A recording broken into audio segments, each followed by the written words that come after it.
మన రక్షకుడైన యేసుక్రీస్తు నామంలో అందరికీ వందనాలండి. ఈరోజు దేవుని మాటలు యోబు గ్రంథము 34వ అధ్యాయము 28వ వచనము.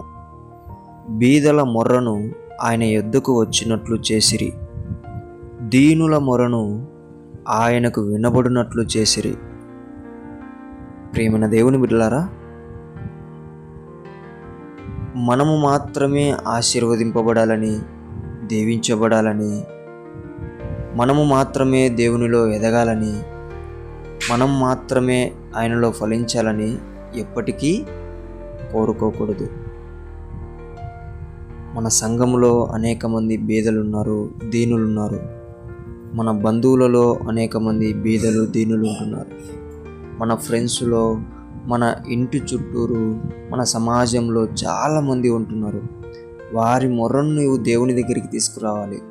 వారు ఆశీర్వదింపబడాలని, వారు దీవించబడాలని, వారు దేవుళ్ళు ఎదగాలని, వారు నశించిపోతున్న జీవితంలో నుంచి రక్షింపబడే జీవితంలోకి నడవాలని మనం ఆశపడుతూ దేవుని చెంతకు వారి పక్షమున మనము దేవుని దగ్గర మొర్ర పెట్టేవారిగా ఉండాలి. దేవుని బిడ్డలారా, అప్పుడు మనము క్రీస్తును పోలిన బిడ్డలుగా దేవునికి కనిపిస్తాం.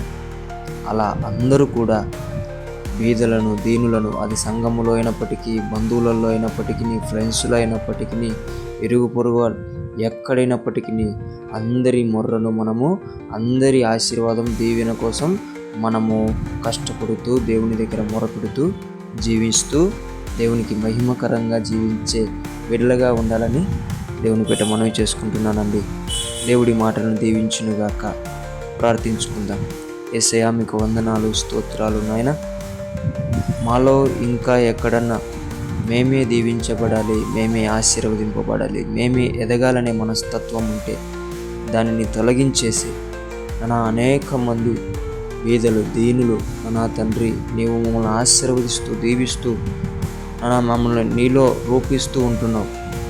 అలాగుననే బీదలను, దీనులను ఫ్రెండ్స్లో, బంధువులలో, సంఘములో, ఇరుగు పొరుగు చోట్ల అందరి మొరలు నీవు ఆలకించి వారిని కూడా దీవించి ఆశీర్వదించే బిడ్డలుగా సహాయం జరిగించమని యేసు నామములో ప్రార్థిస్తున్నాం తండ్రి.